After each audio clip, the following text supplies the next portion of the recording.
Good morning, everyone.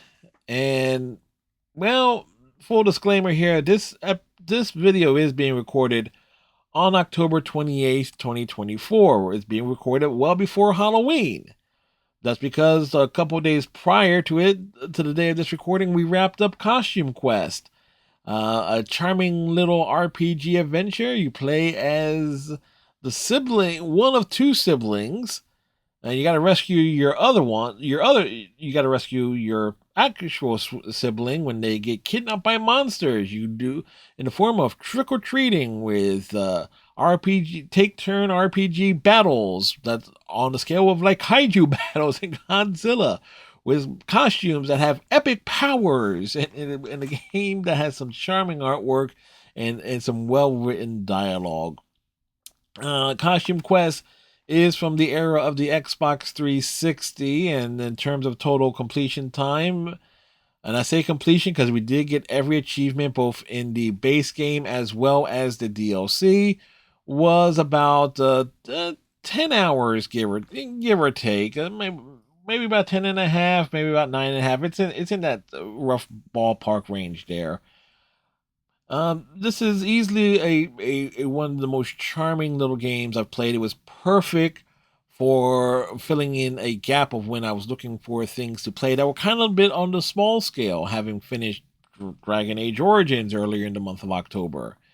And so, thus, we followed that with My Little Pony as Zephyr Heights Adventure, and then we follow it up with Costume Quest, which is a game that came recommended by my buddy Iceman, who normally joins us on those Wednesday night streams for like a Sea of Thieves or Doom and other whatnot stuff here. But I'm getting sidetracked here. Costume Quest, one of the big charming aspects about it is that the costumes that you wear and acquire over the course of the game all have combat abilities. Some, like the Statue of Liberty costume, provides you with the option to heal not just yourself, but your team in battle. Others, like the robot costume, you get to launch missiles with your special abilities. The combat is very, very straightforward. It is all like almost quick time events. Essentially, you time the button press of when you for your attack, and if you are successful in doing what's necessary for the very quick time button press, you do extra damage. It also applies to your defense, where you can mitigate damage uh, along the way. Then you have like things are a little bit more nuanced. There are little stamps that you collect. You collect candy, and then you go to a little vendor, and they have stamps, and they give you attack buffs, where you can, over the course of the game, you get like buffs that things like, okay, for every successful defense that you perform, you get to do a counter attack. So essentially, you can get like extra attacks per turn, per cycle of the battle. You always have the initiative on battle. You will always attack first, even if one of the monsters that are throughout the game like ambushes you.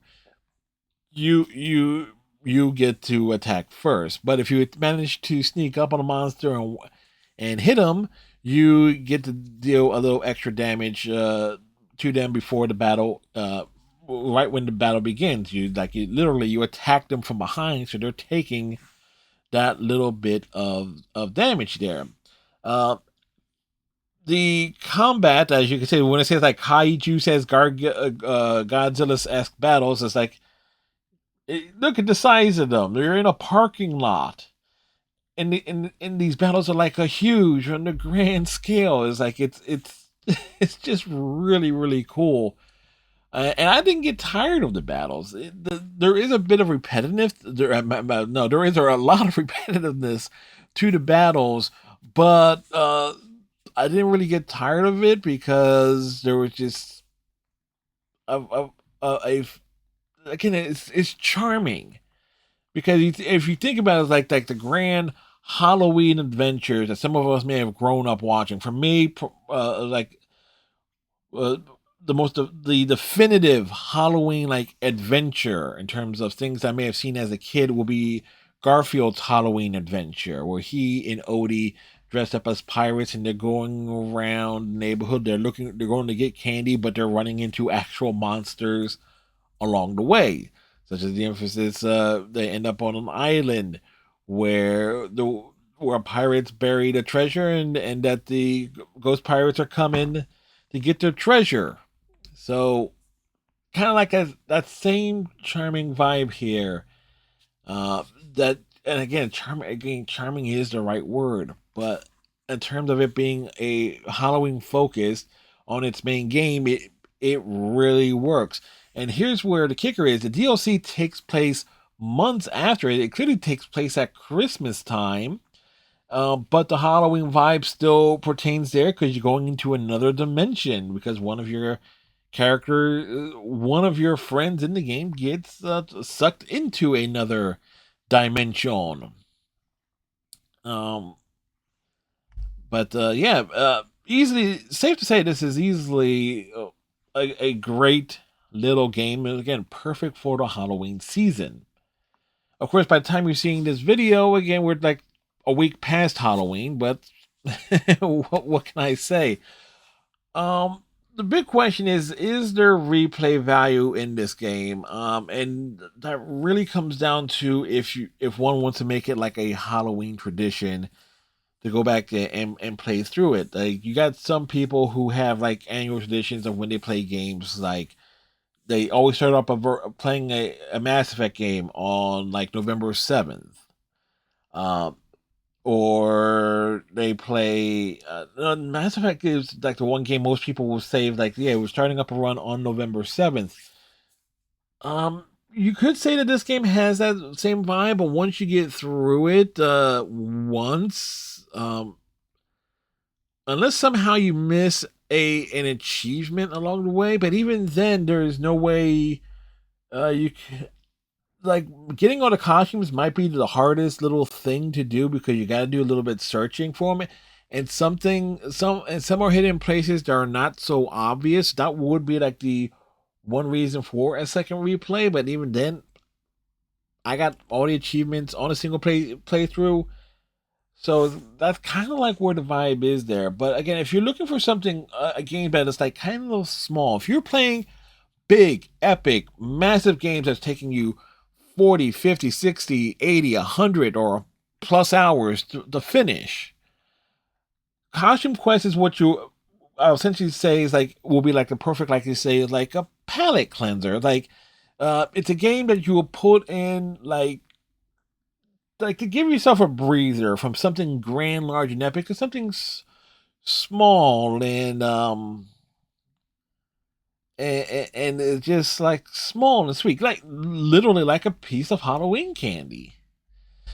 It's like that's kind of like the big vibe that I got here with it. It was like it was the perfect game to play after especially on a year where I've been playing much larger scale games and sticking with them for way longer than one would assume. This this game just hit like a perfect vibe. It's like it fit the spot where I needed it to be in terms of the help bridge the gap between finishing one large game and the release of something that I'm looking very much forward to. So with that said, this game does get my recommendation. Now, the next time we do one of these video game commentaries, more than likely it's going to be we're going to be talking about Life is Strange Double Exposure, because that comes out officially a day after I've recorded this, so I will be playing that. And potentially we may have finished it by the time this video goes live on YouTube. It's like I said, we're not entirely sure there because I haven't seen the achievement list for Double Exposure yet at the time of this recording, but we'll see there. But of course, other games that we are still playing. Obviously, we are doing playthrough of Doom and Doom 2 on Wednesdays at this current time over on my Twitch channel, and we are still working on God Eater Resurrection on Fridays. Um, Although I'm starting to have like some thoughts and views regarding that game as well, in terms of its expanded the content. But anyway, which way. So with that said, like, comment, subscribe, tighten your friendship bracelets, stay safe, have a good one. We'll see you in the next video. Goodbye.